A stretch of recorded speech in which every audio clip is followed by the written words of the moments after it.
Welcome back to my YouTube channel. അപ്പോൾ എല്ലാവർക്കും ഞങ്ങളുടെ പുതിയൊരു വീഡിയോയിലേക്ക് സ്വാഗതം കേട്ടോ. അപ്പോൾ ഇന്ന് ഞാൻ കാണിക്കുന്നത് ഞങ്ങളുടെ വീടിൻ്റെ അടുത്തൊരു ക്ഷേത്രത്തിലെ പൊങ്കാലയാണ് കേട്ടോ. അപ്പോൾ 10 ദിവസത്തെ ഉത്സവമാണ്. അപ്പം ഇന്ന് പൊങ്കാലയോടുകൂടി സമാപിക്കുകയാണ്. ഇന്നല്ല, ഇത് ഞാൻ എടുത്തത് ഫെബ്രുവരി 23-ാം തീയതിയാണ് കേട്ടോ. അപ്പോൾ അന്ന് പൊങ്കാലയോടുകൂടി അന്ന് ക്ഷേത്രത്തിൽ ഉത്സവം സമാപിക്കുകയാണ് കേട്ടോ. അങ്ങനെ പൊങ്കാല ഇടാൻ വേണ്ടിയിട്ട് രാവിലെ ഞാൻ ഉറക്കം എണീറ്റിട്ടുണ്ട്. രാവിലെ ഒരു 6-6:30 മണിയൊക്കെ ആയപ്പോൾ ഞാൻ ഉറക്കം എണീറ്റായിരുന്നേ. കാരണം എന്താണെന്ന് വെച്ചാൽ ഞാൻ ഇന്ന് സാരിയാണല്ലോ എടുക്കുന്നത്. അപ്പോൾ അതുകൊണ്ട് ആ സാരി തേക്കാൻ വേണ്ടിയിട്ടാണ് ഞാൻ 6 മണിക്ക് ഉറക്കം എണീറ്റത്. പിന്നെ വേറെ ഒന്നും ഉണ്ടാക്കിയൊന്നുമില്ല, കാരണം ക്ഷേത്രത്തിൽ ഫുഡൊക്കെ ഉണ്ട്. പൊങ്കാലിടാൻ പോവുകയാണല്ലോ, അപ്പോൾ അതുകൊണ്ട് ഫുഡൊന്നും കഴിക്കാണ്ടാണ് ഞാൻ പോയിട്ടുള്ളത്. അപ്പം അങ്ങ് ഫുഡൊന്നും കഴിക്കാണ്ടാണ് കേട്ടോ പോകുന്നത്. അപ്പോൾ ചേട്ടനും പൊന്നൂസിനും അവിടെ എന്തായാലും ക്ഷേത്രത്തിൽ ഫുഡ് കാണുമല്ലോ. അപ്പോൾ പൊങ്കാലിടുന്ന ആൾക്കാർക്കായാലും ഫുഡുണ്ട്. അരി തിളച്ചതിന് ശേഷമാണ് പൊങ്കാലയ്ക്ക് നമ്മൾ ഇടുന്ന ആൾക്കാർ ഫുഡ് കഴിക്കുന്നത്. അപ്പം അതൊക്കെ ക്ഷേത്രത്തിൽ കാണും. അങ്ങനത്തെ രാവിലെ തലേദിവസം ഞാൻ പൊങ്കാലയ്ക്ക് വേണ്ടിയിട്ട് ഇടാൻ നമ്മൾ വെള്ളയിലല്ലോ പാൽപ്പായസമാണ് ഇടുന്നത് കേട്ടോ. പാൽപ്പായസം, പിന്നെ വെള്ള ഇടും, ശർക്കര പായസമൊക്കെ ഇടും. പിന്നെ ഇവിടെ അച്ഛനും മോക്കും പാൽപ്പായസമാണ് ഇഷ്ടം. അതുകൊണ്ട് തന്നെ ഞാനും പാൽപ്പായസമാണ് ഇടുന്നത്. അങ്ങനത്തെ രാവിലെ അതിന് വേണ്ടിയിട്ടുള്ള കലവും പാത്രമൊക്കെ കഴുകിയൊക്കെ എടുക്കുകയാണ്. ഒന്ന് ഫ്രഷ് ആയതിന് ശേഷമാണ് കേട്ടോ അതൊക്കെ ചെയ്യണത്. പിന്നെ തേങ്ങയൊക്കെ തിരുവാനുണ്ടെങ്കിൽ അതൊക്കെ തിരുവും, ശർക്കരയൊക്കെ ചെത്താനുണ്ടെങ്കിൽ അതൊക്കെ ചെത്തി വെച്ചിട്ട് കൊണ്ടുപോകും. അപ്പോൾ അതൊക്കെ ഞങ്ങളുടെ ഇഷ്ടമാണ്, നമ്മുടെ ഇഷ്ടമാണ് കേട്ടോ, അവരവരുടെ ഇഷ്ടമാണ്. അപ്പോൾ ഇവിടെ എല്ലാവർക്കും പാൽപ്പായസമാണ് ഇഷ്ടം. അതുകൊണ്ട് ഞാൻ പാൽപ്പായസമാണ് കേട്ടോ ഇടുന്നത്. പൊന്നൂസിനും ചേട്ടനും അതാണ് ഇഷ്ടം. അങ്ങനെ തലേ ദിവസം കഴിഞ്ഞ് പഞ്ചസാരയും അരിയും നുറുക്ക് വെച്ചിട്ടാണല്ലോ, അതും പിന്നെ നെയ്യ്, അണ്ടിപ്പരിപ്പ് ഇടത്തില്ല, കിസ്മിസ്, ഏലക്ക അതെല്ലാം വാങ്ങിച്ചു. അതിനെല്ലാം കഴുകി, പാത്രമെല്ലാം കൂടെ കഴുകി അതിനെയൊക്കെ ഞാൻ സഞ്ചിക്കകത്ത് എടുത്ത് വെച്ചിട്ട് ഞാൻ നമ്മൾ ഇറങ്ങി കേട്ടോ. 2 ഇലയും പിന്നെ തോർത്ത്, പേപ്പർ അതൊക്കെ എടുത്ത് വെച്ചു. പാവം പിന്നെ തലേ ദിവസം അച്ഛനാണ് എനിക്ക് കത്തിക്കാനുള്ള വിറകും ചൂട്ടും കൊതുമ്പും ഒക്കെ എടുത്ത് തന്നത്. അതൊക്കെ എടുത്ത് സെറ്റ് ചെയ്ത് വെച്ചതിനാണ് അച്ഛൻ പോയത് കേട്ടോ. അതൊക്കെ എടുത്തിട്ട് നമ്മൾ നേരെ ക്ഷേത്രത്തിലോട്ട് പോയി. പിന്നെ പാല് ഞാൻ അപ്പോഴും വാങ്ങിച്ചില്ലായിരുന്നു, തലേദിവസം വാങ്ങിച്ച് വെച്ചില്ല, കാരണം അങ്ങോട്ട് പോകുമ്പോൾ വാങ്ങിക്കാമെന്ന് വെച്ചിട്ട് പാല് രാവിലെ ഇങ്ങോട്ട് വന്നപ്പോഴാണ് കേട്ടോ വാങ്ങിച്ചത്. അങ്ങനത്തെ ചേട്ടനും ഉണ്ട്. പിന്നെ ഞാൻ പൊങ്കാല ഇടണോ വേണ്ടയോ എന്ന് ഞാൻ ഇങ്ങനെ ഒരിതായിരുന്നു. കാരണം ചേട്ടൻ ഉണ്ടെങ്കിൽ പൊങ്കാലിടാൻ എളുപ്പമാണ്. കാരണം ഇതെല്ലാം വെച്ച് പൊന്നുവിനെയും കൊണ്ട് പോകാൻ ബുദ്ധിമുട്ടല്ലേ. അപ്പം ആരെങ്കിലും ഒരാൾ ഉണ്ടെങ്കിൽ നമുക്ക് പോകാനായിട്ട് കുറച്ചൊരു ഇൻട്രസ്റ്റ് ഉണ്ടായിരുന്നു. അപ്പോൾ ഏട്ടനുള്ളത് കൊണ്ട് എനിക്ക് കുറച്ചൊരു ഇൻട്രസ്റ്റ് ആയിരുന്നു കേട്ടോ പോകാൻ വേണ്ടിയിട്ട്. പിന്നെ രണ്ടാമത്തെ വെച്ചാൽ നമ്മുടെ ആനാവൂർ ക്ഷേത്രത്തിലായാലും ആറ്റുകാൽ ക്ഷേത്രത്തിലായാലും പൊങ്കാലിടാൻ പോകാനായിട്ട് എനിക്ക് പറ്റുമോ എന്ന് അറിയത്തില്ല. കാരണം അനിയത്തി പ്രഗ്നൻ്റ് ആയിട്ടിരിക്കുകയാണ്. അപ്പോൾ അവൾക്ക് ആ ടൈമിലാണ് അവൾക്ക് ഡെലിവറി ഡേറ്റ് വരുന്നത്. അപ്പോൾ നമുക്ക് പ്രസവം ഒക്കെ ആയിട്ടുണ്ടെങ്കിൽ നമുക്ക് പോകാൻ പറ്റത്തില്ലല്ലോ. അങ്ങനെ അതുകൊണ്ട് അപ്പോഴേ പോകാൻ പറ്റത്തില്ല. അതുകൊണ്ട് പിന്നെ ഇവിടെ വന്ന് ഈ പൊങ്കാലിടാമെന്ന് വിചാരിച്ചു. അങ്ങനത്തെ ക്ഷേത്രത്തിലോട്ട് എത്തി. കല്ലും കാര്യങ്ങളൊക്കെ ചേട്ടൻ തന്നെ വെച്ച് തന്നു. അപ്പോഴിത്രയും തിരക്കില്ലായിരുന്നു കേട്ടോ. വെള്ളമൊക്കെ എടുത്തിട്ട് വന്നപ്പം എന്തോ പെട്ടെന്ന് തിരക്കായി. വെള്ളം തൊട്ടപ്പുറത്ത് തന്നെ ക്യൂവിൽ നിന്ന് നമ്മൾ വെള്ളം എടുത്തിവിടെ കൊണ്ടുവന്നപ്പോഴത്തേക്കും തിരക്കായിട്ടുണ്ട്. രാവിലെ വന്നത് കല്ല് പിടിച്ചു. തലേദിവസമേ വന്ന് കല്ല് പിടിക്കുന്ന ആൾക്കാരൊക്കെ ഉണ്ട് കേട്ടോ. അങ്ങനെ നമ്മൾ പിന്നെ രാവിലെ ഒരു 8 മണിയൊക്കെ ആയപ്പോൾ ഇവിടെ എത്തത്തക്ക രീതിയിലാണ് വീട്ടിൽ നിന്ന് ഇറങ്ങിയത്. അതുകൊണ്ട് തന്നെ നമുക്ക് ക്ഷേത്രത്തിൻ്റെ നേരെ ഫ്രണ്ടിൽ താഴെ വയലിൽ എല്ലായിടത്തും വെയിൽ തന്നെയാണ്. ഇപ്പോൾ ഭയങ്കര കാലാവസ്ഥയ്ക്ക് ഭയങ്കര മോശം ഉണ്ടായിരുന്ന സാഹചര്യത്തിലാണ് അവിടെ പൊങ്കാല ഉണ്ടായിരുന്നത്. പിന്നെ നമുക്ക് വേറെ ബുദ്ധിമുട്ടൊന്നും കൂടാണ്ട് തന്നെ പൊങ്കാലയിടാൻ, സന്തോഷത്തോടെ പൊങ്കാലയിടാനായിട്ട് ദേവി അനുഗ്രഹിച്ചു എന്നുള്ളതാണ് കേട്ടോ. അങ്ങനെ ക്ഷേത്രത്തിൻ്റെ അടുപ്പിൽ തീ കത്തിക്കാനുള്ള സമയം എന്ന് പറഞ്ഞാൽ 9:55 കേട്ടോ. കറക്റ്റ് സമയത്തിന് തന്നെ വെടി കേൾക്കുകയും തീ തെളിയിച്ചു എന്നുള്ളതാണ്. പിന്നെ നമുക്ക് തീ തെളിയിക്കാനായിട്ടുള്ള ചൂട്ടിൽ തന്നെ തീ ഇങ്ങനെ കൊണ്ടുവരും കേട്ടോ. അതിന് നമ്മൾ അടുപ്പിൽ കൊടുത്താൽ മതി.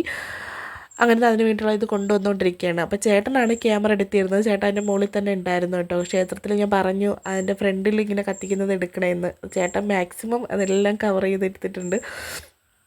ചേട്ടന് ക്യാമറ എടുക്കാൻ പറ്റുന്ന രീതിയിൽ തന്നെ ചേട്ടൻ എനിക്ക് അടുപ്പും കൂട്ടി തന്നു കേട്ടോ, നേരെ ഫ്രണ്ടിലായിട്ട്. എന്തുകൊണ്ടും അത് ഒരു സൗകര്യമായിട്ടാണ് എടുത്തത്. കാരണം അധികം വെയിലും ഇല്ലായിരുന്നു. ബാക്കിലോട്ടൊക്കെ നല്ല വെയിലടിക്കുന്നുണ്ട് കേട്ടോ. അപ്പോൾ ഇരിക്കുന്നിടത്ത് വെയിലുണ്ട്, ഇല്ലെന്ന് പറയുന്നില്ല. ഭയങ്കരമായ വെയിൽ അവിടെ ഇല്ലായിരുന്നു കേട്ടോ. ഇപ്പം അവിടെ ആ സമയത്തൊക്കെ ഭയങ്കര കാലാവസ്ഥ, ഭയങ്കര ചൂടായിരുന്നു. അപ്പോൾ അനൗൺസ്മെൻറ്റും ചെയ്യുന്നുണ്ട്. അവരുടെ എല്ലാവരും ഇടുന്ന ആൾക്കാർ ഓരോരുത്തരും സുരക്ഷിതമായിട്ടിരിക്കണം. കാരണം തീ ആയതുകൊണ്ട് മാക്സിമം നമ്മൾ കെയർ ചെയ്ത് നിൽക്കണമെന്ന് അവർ അനൗൺസ് ചെയ്യുന്നുണ്ട്. അങ്ങനെ അടുപ്പ് ഞാൻ കത്തിച്ചു കേട്ടോ.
അങ്ങനെ 2-3 കാര്യങ്ങൾ ദേവിയുടെ അടുത്ത് പറഞ്ഞിട്ടുണ്ട്. ദേവി നടത്തി തരും എന്നുള്ള ഒരു പ്രതീക്ഷയുണ്ട്.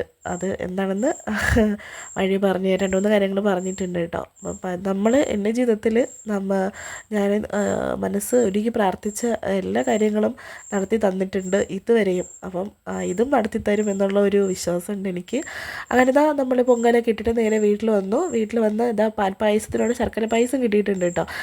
പാൽപ്പായസം കൊടുക്കുമ്പോൾ ശർക്കര പായസം നമുക്ക് അവിടെ ഉള്ളത് തരുമല്ലോ. അപ്പം മാമിൻ്റെ 2 റിലേറ്റീവ്സ് ഉണ്ടായിരുന്നു പറഞ്ഞല്ലോ, അവർ ശർക്കര പായസമൊക്കെ ഇട്ടത്. അപ്പം അവർക്ക് ഞാൻ കൊടുത്തിട്ടുണ്ടായിരുന്നു. അപ്പോൾ എനിക്ക് ശർക്കര പായസം കിട്ടി. എനിക്ക് പാൽപ്പായസത്തിനേക്കാളും കൂടുതൽ വെള്ളച്ചോറും ശർക്കര പായസമൊക്കെയാണ് ഇഷ്ടം കേട്ടോ. അപ്പോൾ അതും എനിക്ക് കിട്ടി. അപ്പോൾ അതുകൊണ്ട് അതും സന്തോഷമുണ്ട്. അത് കഴിഞ്ഞിട്ട് നമ്മളൊരു ഉറക്കമൊക്കെ ഉറങ്ങി മേലൊക്കെ കഴുകുന്ന ഫ്രഷായിട്ട് നമ്മൾ നേരെ ചായ കുടിക്കാൻ വേണ്ടി വന്നിരുന്നു കേട്ടോ. ചായയുണ്ട്, കട്ടനുണ്ട്. പിന്നെ ഞാനൊരു മുട്ട കേക്ക് വാങ്ങിച്ചിട്ട് വന്നിട്ടുണ്ടായിരുന്നു. അച്ഛനും മോളും നല്ല ഉറക്കമായിരുന്നു. ഞാൻ പിന്നെ നേരെ പാല് വാങ്ങി കഴിക്കാനുള്ള സ്നാക്സൊക്കെ വാങ്ങിച്ചിട്ട് വന്നു. മുട്ട കേക്കാണ് കേട്ടോ കിട്ടിയത്. അപ്പോൾ അതൊക്കെ വാങ്ങിച്ചിട്ട് നമ്മളിതാ ചായയൊക്കെ ഇട്ടിട്ടാണ് അച്ഛനെയും മോളെയും വിളിച്ചത്. എന്നിട്ടൊരു സിനിമ കാണാൻ പോയാലോ എന്നുള്ള ഒരു പ്ലാനിങ്ങിൽ അങ്ങനെ സംസാരിച്ചുകൊണ്ടിരിക്കുകയാണ് കേട്ടോ.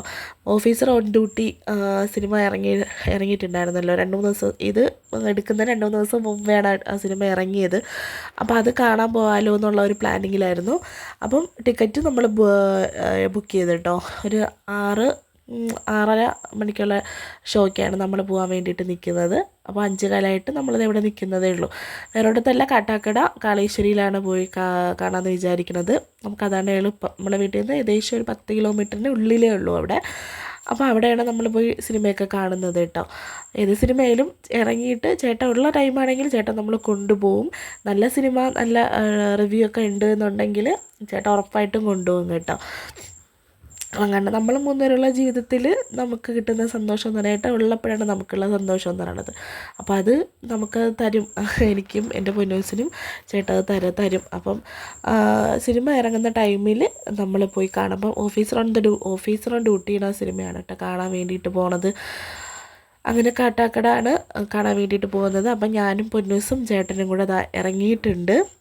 6:30-ക്കുള്ള ഷോയാണ്. അപ്പോൾ നമ്മളിതാ തിയേറ്ററെത്തി. നേരെടുത്തപ്പോൾ നേരെ ഫ്രണ്ടിൽ ആ ഷോപ്പിലോട്ട് കയറും കേട്ടോ. അതിൽ എന്തെങ്കിലും ഐസ്ക്രീമോ പോപ്കോണോ ആദ്യം അതായിരിക്കും പൊന്നൂസിൻ്റെ നോട്ടം. അത് ഇവിടെ എന്താണെന്ന് വെച്ചാൽ അത് വാങ്ങിച്ച് ആദ്യം ഒന്ന് കയ്യിൽ വെച്ചിട്ടാണ് നേരെ അകത്തോട്ട് കയറുന്നത്. അങ്ങനെ ഐസ്ക്രീം വാങ്ങാമെന്ന് പറഞ്ഞപ്പോൾ ഞാൻ പറഞ്ഞു, കോവിലിൽ പോയപ്പോഴത്തേനും 2-3 ഐസ്ക്രീം കുടിച്ചിട്ടുണ്ടായിരുന്നു കേട്ടോ. അപ്പോൾ അതുകൊണ്ട് ഐസ്ക്രീം ഇനി കുടിക്കണ്ട, വേറെ എന്തെങ്കിലും വാങ്ങിച്ചു തരാമെന്ന് പറഞ്ഞിട്ട് ഞാൻ പോപ്കോണും വേറൊരു സ്നാക്സും വാങ്ങിച്ചിട്ട് നമ്മൾ നേരെ തിയേറ്ററിനകത്തോട്ട് കയറി. പടം അടിപൊളിയായിരുന്നു കേട്ടോ. നല്ല സിനിമയായിരുന്നു. നല്ല സിനിമ എന്ന് വെച്ചാൽ കുഞ്ചാക്കോ ബോബൻ്റെ അടിപൊളി സിനിമ. കുറേ കാലത്തിന് ശേഷം ഇറങ്ങിയ നല്ല സിനിമയായിരുന്നു. ഞങ്ങളുടെ ഇന്ന് ഈ പ്രസൻറ്റ് ലൈഫിൽ സംഭവിച്ചുകൊണ്ടിരിക്കുന്നതെന്ന് വെച്ചാൽ നമ്മുടെ ഇപ്പോൾ നമുക്ക് കറൻ്റിൽ സംഭവിച്ചുകൊണ്ടിരിക്കുന്ന കാര്യങ്ങൾ അതിൽ ഒരുപാട് ഇൻക്ലൂഡ് ചെയ്തിട്ടുണ്ട്. കാരണം അത് തന്നെയാണ് അതിൽ പറയണത്. കഞ്ചാവും മയക്കുമരുന്നും അതിന് ഡ്രഗ്സിന് അടിമയായ കുറേ കുട്ടികൾ, അവരുടെ ജീവിതങ്ങൾ, അത് അവർ മറ്റൊരു കുടുംബത്തിലുണ്ടാക്കുന്ന പ്രശ്നങ്ങൾ, ഇതൊക്കെയാണ് ആ സിനിമയിൽ പറയുന്നത്. എന്തുകൊണ്ടും നല്ലൊരു മെസ്സേജ് തരുന്നൊരു ഫിലിമാണ്. അപ്പോൾ കാണാത്തവരുണ്ടെന്നുണ്ടെങ്കിൽ പോയി കാണുക കേട്ടോ. നല്ല സിനിമയാണ്. ഞങ്ങൾക്ക് ഒരുപാട് ഇഷ്ടപ്പെട്ടു. അവരുടെ അഭിനയം 4-5 പുതിയ ക്യാരക്ടർ കുട്ടികളൊക്കെ ഉണ്ടായിരുന്നു കേട്ടോ. അവർ നല്ലോണം ചെയ്തു എന്നുള്ളതാണ്. ഓക്കെ, അവരെ ഈ സിനിമ കണ്ടത്തോളം കാണുമ്പോൾ നമ്മൾ വെറുത്തു പോകും. ആ വെറുത്തു പോകുന്നതാണ് അവരുടെ ഒരു വിജയം എന്ന് പറയുന്നത്. അത്രത്തോളം അവർ അഭിനയിച്ചിട്ടുണ്ട്. അങ്ങനെ നേരെ നമ്മൾ ഫിലിമൊക്കെ കണ്ടിട്ട് നേരെ വന്നത് എൻ്റെ വീട്ടിലാണ് കേട്ടോ. അമ്മ വന്നിട്ടുണ്ടായിരുന്നു. അപ്പോൾ അമ്മ കൊച്ചിയിലായിരുന്നല്ലോ. അപ്പം അമ്മയച്ഛന് വന്നു. അപ്പോൾ അമ്മയെ കാണാമെന്ന് പറഞ്ഞിട്ട് ഞാനും മുനൂസും ചേട്ടനും കൂടെ നേരെ ഇങ്ങോട്ട് വന്നു കേട്ടോ. ഇങ്ങോട്ട് വന്നപ്പോഴത്തേനും അമ്മ അവിടെ നിന്ന് വിളിച്ചു പറഞ്ഞു, നിങ്ങൾ സിനിമ കണ്ടിട്ട് നേരെ ഇവിടെ തന്നെ വരണം, അമ്മ കാപ്പിയൊക്കെ ഉണ്ടാക്കി വയ്ക്കുമെന്ന് പറഞ്ഞു. അങ്ങനത്തെ കാപ്പി, ഇഡ്ഡലി, സാമ്പാർ ഉണ്ടായിരുന്നു. പിന്നെ ചോറ്, അവിയൽ, രസം, പിന്നെന്താണ് തോരൻ, അച്ചാർ, ഇങ്ങനെയൊക്കെ എല്ലാ സംഭവങ്ങളും ഉണ്ടായിരുന്നു കേട്ടോ. പിന്നെ ഞാൻ ചോറ് കഴിച്ചില്ല, ഇഡ്ഡലി സാമ്പാറും കഴിച്ചു. മരുമോനെ ഊട്ടിക്കൊണ്ടിരിക്കുന്ന അമ്മയാണ് നിങ്ങൾ നേരത്തെ കണ്ടുകൊണ്ടിരുന്നത് കേട്ടോ. മരുമോനെ ഊട്ടി കൊടുക്കും, മക്കൾ ഇങ്ങനെ ഇരിക്കും. മരുമോന് മാത്രം 2 മരുമക്കൾക്ക് അവർ ഊട്ടി കൊടുക്കും, ഇങ്ങനെ മക്കളിങ്ങനെ ഇരിക്കും. അങ്ങനെയാണ് അവിടെ. അങ്ങനെ നമ്മൾ ഫുഡൊക്കെ കഴിച്ചിട്ട് നമ്മൾ ഇറങ്ങി കേട്ടോ. അങ്ങനെ ഇനി അനിയത്തിൻ്റെ വളക്കാപ്പ് മാർച്ച് 2-നാണ്. അത് എടുക്കാൻ പറ്റുന്നതാണെങ്കിൽ അവസരമാണെങ്കിൽ ഞാൻ എടുത്ത് അപ്ലോഡ് ചെയ്യുന്നതായിരിക്കും കേട്ടോ. അപ്പോൾ ഇന്നത്തെ വീഡിയോ ഇത്രയേ ഉള്ളൂ. വീഡിയോ ഇഷ്ടപ്പെട്ടിട്ടുണ്ടെങ്കിൽ ലൈക്ക് ചെയ്യുക, സബ്സ്ക്രൈബ് ചെയ്തിട്ടുണ്ടെങ്കിൽ സബ്സ്ക്രൈബ് ചെയ്ത് സപ്പോർട്ട് ചെയ്യുക. നിങ്ങളുടെ അഭിപ്രായങ്ങൾ കമൻറ്റ് ബോക്സിലൂടെ കമൻറ്റ് ചെയ്യുക കേട്ടോ. അപ്പോൾ ഇത്രയൊക്കെ ഉള്ളൂ. അടുത്ത വീഡിയോയിൽ കാണാം. അതുവരേക്കും ടാറ്റാ ബൈ, സീ യു.